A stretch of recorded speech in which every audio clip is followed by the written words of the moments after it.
subscribe to our channel, like this video and try the quiz on the website. Now for today's story. Environmentally friendly flying is not likely to happen soon. That's according to scientists from the Royal Society.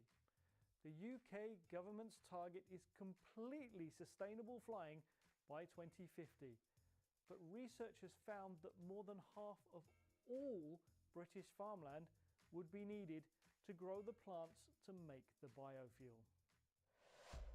You've been looking at the headlines. What's the vocabulary? We have use up, not in easy reach, and pour cold water on. This is News Review from BBC Learning English.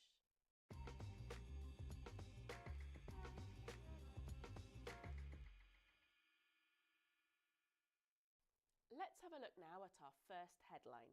Okay, this is from The Times. Jet fuel crops would use up most British farmland. So crops, that's plants, that are used to make jet fuel would use up farmland. So we're looking here at use up.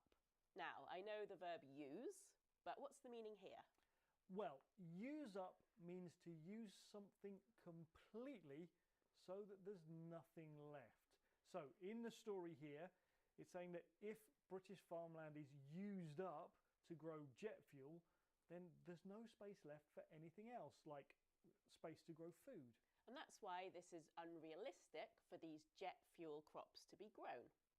Okay, so use up together is a phrasal verb, right? It is. Now, we often add up to a verb to mean completely. So, for example, if you fill up your car with petrol, you fill it completely so that there's no space for more petrol in your car. And if you say to your children, eat up or drink up, you want them to finish all their food or drink. Let's look at that again.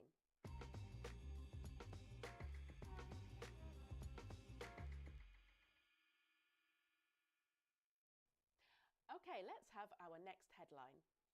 This is from the BBC. Green flights not in easy reach, warn scientists. Okay, so we're looking at this expression in reach. And note in the headline, it's in the negative and uses not.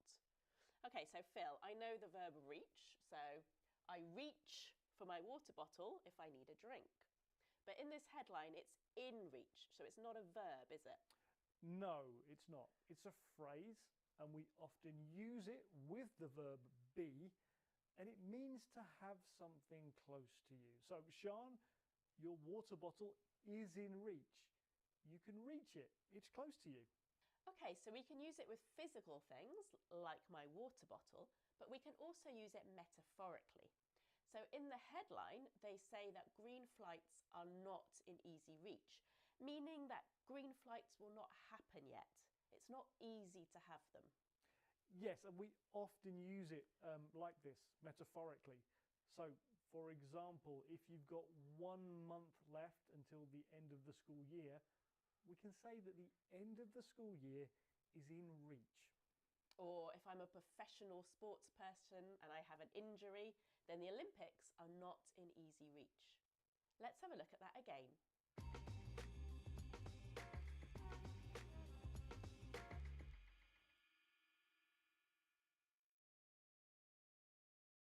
Okay, next headline please, Phil.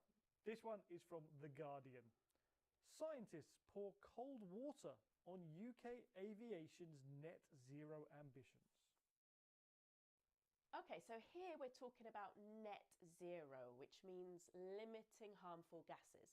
And the expression we're looking at is pour cold water on. So, Phil, if I pour cold water on you, how do you feel? I don't think I'd like it, but this is an idiom and it's metaphorical. You can pour cold water on a plan or an idea, and if you do that, it means that you're very negative about it. In fact, so negative that other people might lose their enthusiasm for the plan or the idea. Okay, so scientists criticised this plan to fly more sustainably. But can we use this expression in everyday English? Definitely. So, Sean, think about if your kids are arranging or planning a really big house party. I think you might pour cold water on that idea. Definitely. And if you're thinking about cheating in an exam and your friends think it's a bad idea, then they will pour cold water on it and you'll lose enthusiasm for this idea. Let's look at that again.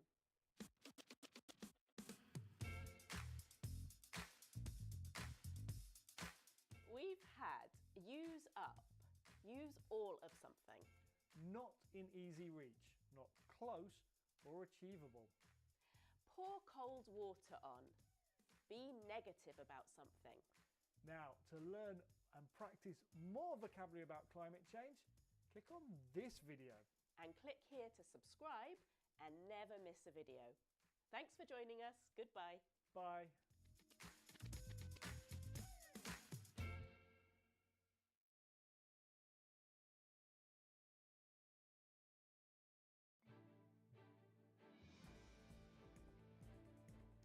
Israel's military intensifies attacks around Gaza's second-largest city, Khan Yunis, and urges civilians to leave the area. In western Thailand, a bus traveling to the country's south runs off the road and strikes a tree, killing at least 14 people and injuring 30.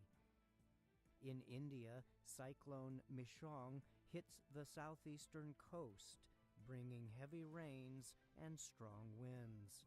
At least 13 people are reported dead. And British Home Secretary James Cleverly visits Rwanda in an effort to bring back a plan to send thousands of asylum seekers to the East African country.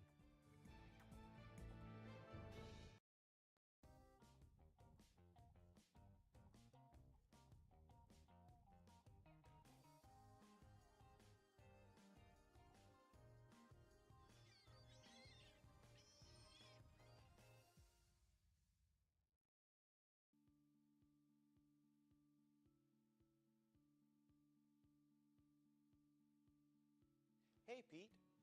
Who's your friend? She is Anna. She is new to DC. Where are you from? I am from a small town.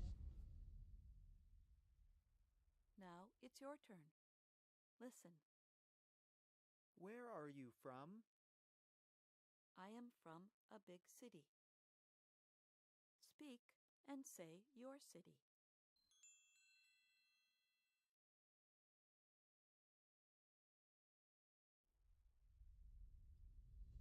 Welcome to DC. Thank you. I'm Jonathan. I'm in apartment B4. I am in apartment C2. Marcia is my roommate. I know Marcia. She is nice. And I am in apartment D7. Now it's your turn. Listen. Welcome to DC. Speak and say your city. Listen. Thank you. Speak. I have to go now. Oh, Remember to call Marcia at work. Tell her you're here. right. Thanks, Pete. Nice to meet you. You too. Bye. Now it's your turn. Listen. I have to go now. Speak.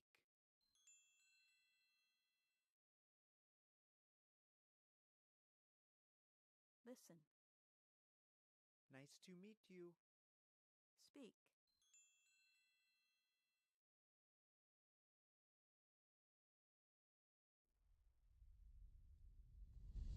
Apartment C2, here I come.